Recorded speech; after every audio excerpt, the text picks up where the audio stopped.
Hey, welcome to Book Mob. It's Gary here for another episode. Got to get you people reading. Read books. Come on, read. Anyway, today I'm kind of doing an historical piece. Over 20 years ago, I made a short movie, which in fact got into a Sydney Film Festival. There were quite a few knocking up at the time. Anyway, I did a film on American Psycho by Bret Easton Ellis. And it kind of was in response to the fact that, it doesn't seem like anything now because we can do anything you want now almost. The book was sold in bookshops and still is to this day, wrapped in plastic. So basically, the book came out, I think, in 1991. And, the censors deemed it inappropriate. And some clown, and this is in Australia, I don't know what the censorship rules are anywhere else. On the one end, it's pretty pathetic for a society that's come so far to continue to wrap a book in plastic. However, one must think that the marketing decision probably took it for a positive spin. They said, hey, people are going to want to read this book because it's wrapped in plastic and it's got a big sticker on it saying, rated R, offensive material, whatever it said, blah, blah, blah. So what I did was, in the film, I sat down and read American Psycho cover to cover in one sitting. I read and ate and drank and basically went through the motions of reading the entire book. And it was kind of like a dig at the idea that apparently if you read this book, you were going to grow into a misogynistic axe murderer. Which, again, the short bits, the sort of textual sort of idea that a book can convince millions of readers that it's real. I mean, this is where the story of culture falls short. The sort of panic about material that is not real. It's not snuff movies. It's not pornography. It's not, it's not, it's a story. It's a narrative. It's a character. It's a idealized version of a maniac killing people and getting away with it.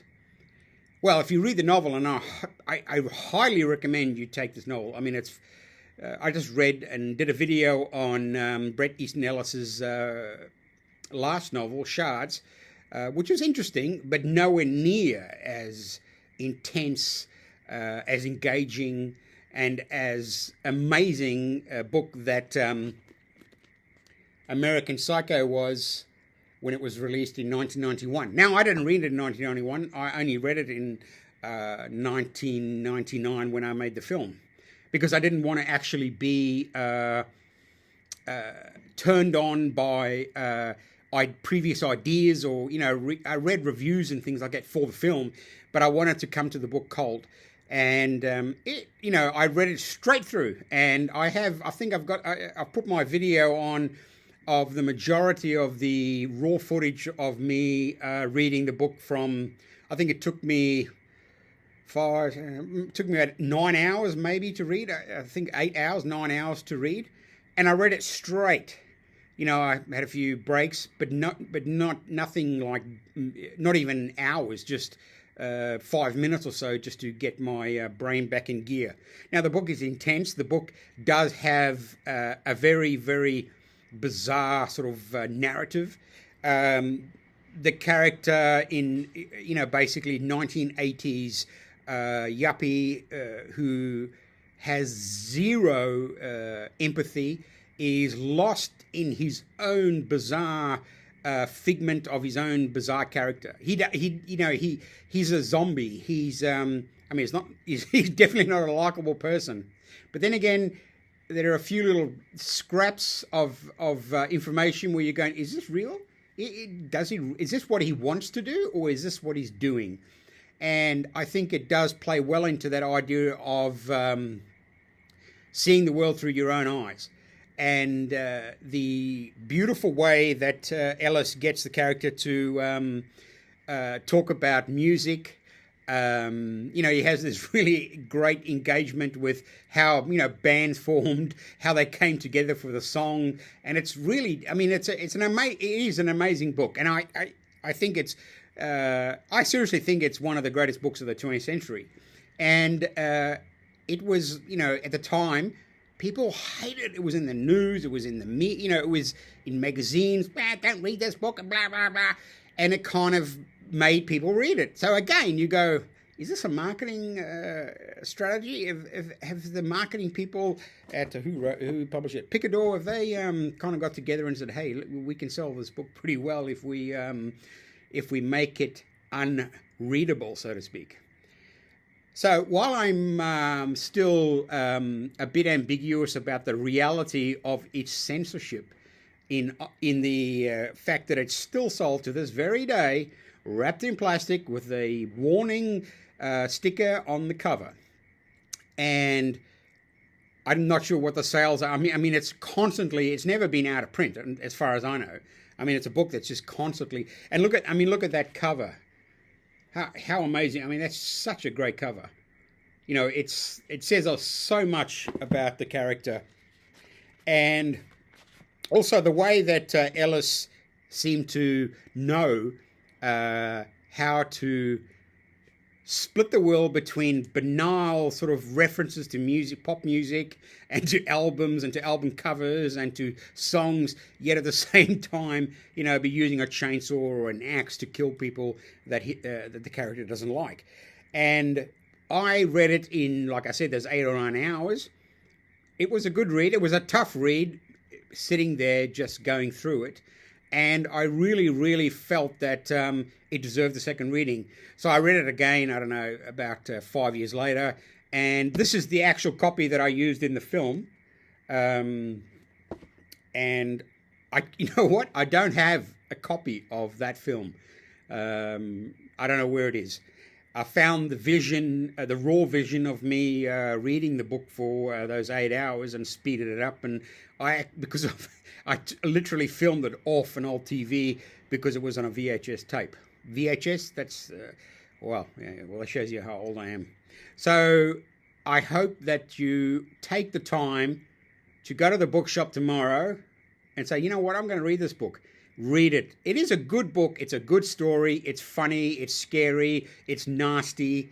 It does tell you a lot about the 1980s and about how business and money, the whole idea of greed is good from Wall Street, the Wall Street film.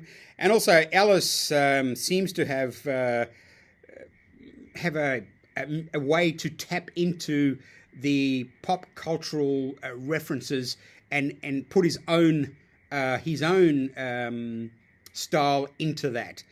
And regardless of all, again, the screaming madness of, you got to ban this book, ban this, ban that. I mean, isn't that a terrible thing? Banning a book.